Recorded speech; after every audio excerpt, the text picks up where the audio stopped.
চিকেনের ঝোলের সাথে চিকেনটা মাখিয়ে নিয়ে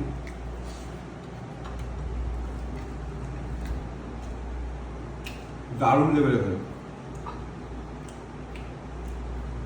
ভেজ থালির দাম হচ্ছে 90 টাকা, আর মাছের থালির দাম হচ্ছে 120 টাকা, চিকেন থালি হচ্ছে 130 টাকা, মাটন থালি হচ্ছে 300 টাকা। তো মাটনও ট্রাই করবো, ওয়েট করো। নেক্সট যে আইটেমটা ট্রাই করবো সেটা হচ্ছে কাতলা মাছ। ও হো, কাতলা মাছের পেটিটা দেখেছো বস? এরকম বড় সাইজের পেটি থাকবে, সাথে একটু ঝোল নিই। হা হা হা, ও হো হো, ঝোলটা দিই, খাওয়া যাক।